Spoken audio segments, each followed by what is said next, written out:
Greetings! Today we're going to be learning how to play the Sicilian defense, which starts after white plays e4 and black plays pawn to c5. This is perhaps the most popular way of playing with the black pieces, and it's very important to understand the reliability that it gives, as well as flexibility for you as black pieces, as this could be played quite a few ways. Now, this opening is probably the best shot you have at not only equalizing the game, but at complicating the game and creating imbalances which will help you develop chances to win with the black pieces.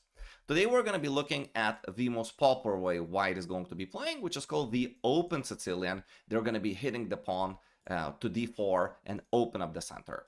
We're going to be playing knight to c6. This is so-called Sveshnikov Variation or the Lasker-Perkan Variation, which was popularized especially by Magnus Carlsen in 2018 as he chose this as his main defense against Fabiano Caruana in the World Championship. So white goes d4, and you must take the pawn with your c5 pawn, as white is threatening to play d5 and kick away your knight. This would be giving white the so-called space advantage.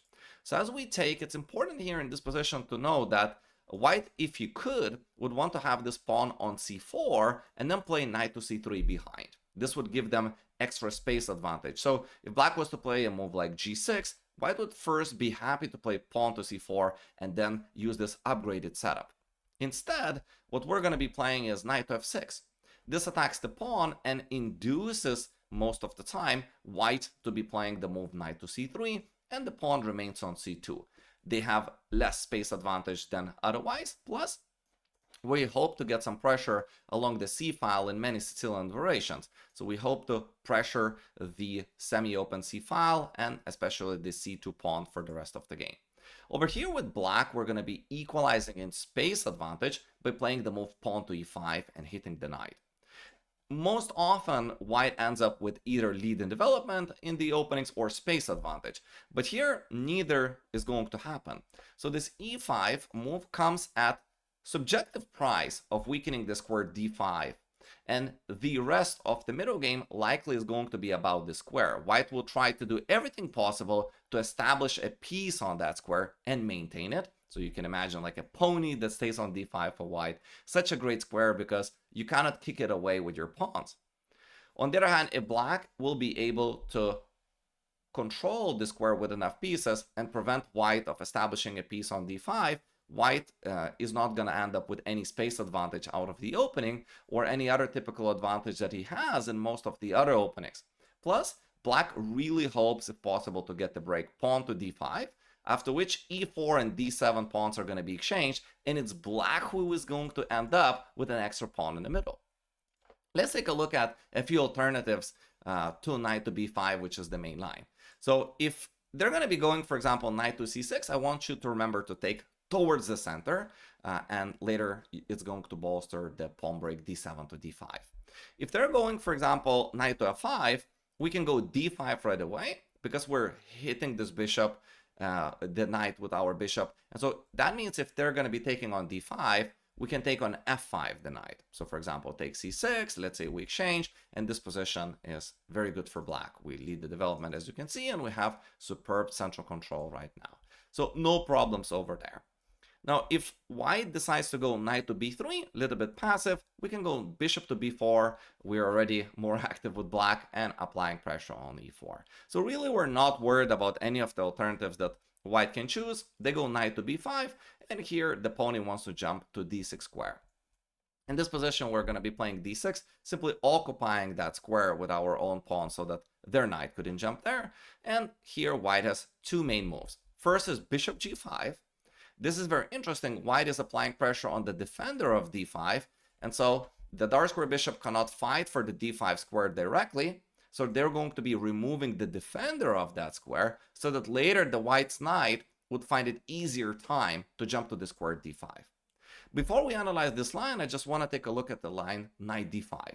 It might be scary, they're threatening the fork, as you can see, but here we can take, and temporarily our knight goes back to b8. I know, it looks like we are moving the pieces back, but here we really are going to win the tempo back after we kick away their knight, and we're going to have superb central control and space once we're going to be playing the move pawn to f5.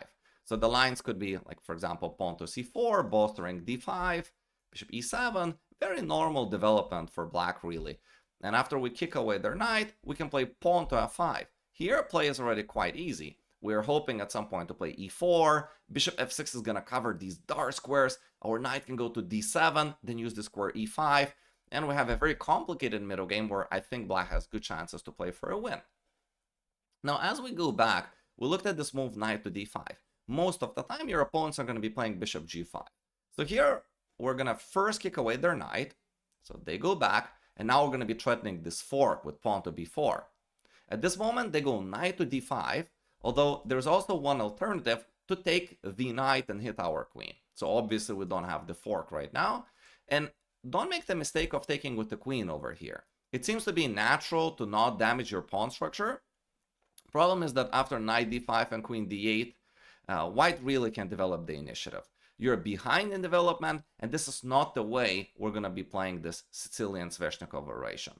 So instead, as we go back, we're going to be taking it with the pawn, and later we're going to be hitting their center with pawn to f5.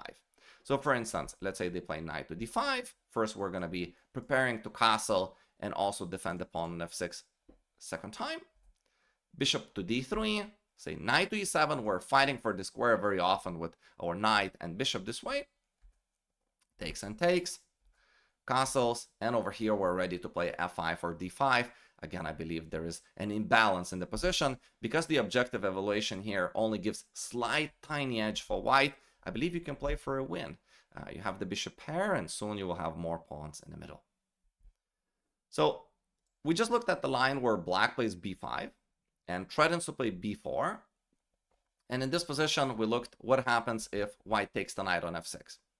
So let's take a look at what happens if knight d5. They're occupying the square they wanted, so they won the control over the weak square in our position. We got to unpin, and now we're threatening knight to d5. So in this position, don't worry if they're going to be playing knight takes e7.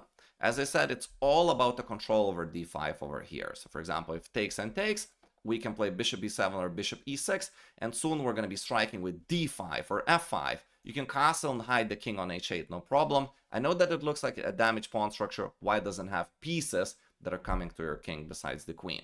So you're going to end up with initiative in the middle and good chances to play for a win again.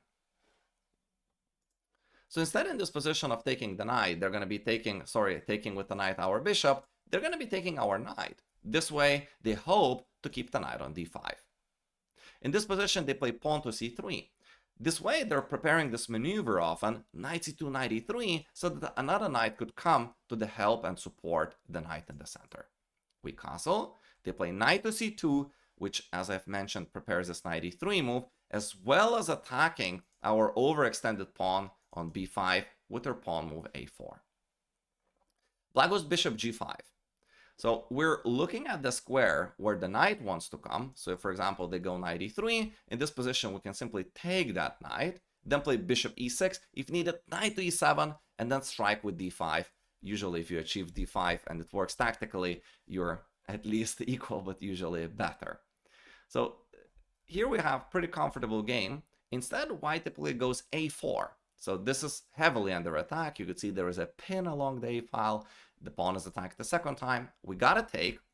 Now there's pressure on this pawn. So black goes a5. And over here, because our pawn is gone from b5, white goes bishop to c4. Instead of bringing the knight to support their knight on d5, they're now doing this with the bishop. So black goes rook to b8. That's a useful open file for us. We're hitting the backward pawn. They play b3 in order to defend that. And here, instead of fighting for d5 square directly, we go king h8 with the following idea, f5, in order to be creating counterplay. So really, this Sveshnikov Sicilian Variation is a lot about that square d5. Let's take a look at all of these moves once again.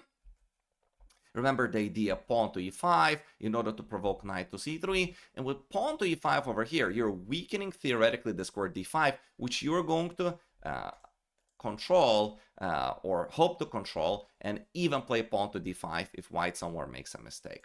White, with ideal play, of course, is going to be able to keep the control over that square, but often you'll be relying on the pawn break f5 to create counterplay in quite a few lines. So let's go through, say, quote-unquote, the main line once again. And now white finds this move a4. This hopes for white to keep control over d5. And we have this idea of preparing f5 and going into quite a fighting middle game with 2 bishops and attack on the king side, hopefully. Thank you for watching. If you're enjoying the video, subscribe to my chess channel or even consider hiring me as your personal online chess coach. I will see you in the next video lesson. Thank you very much for watching.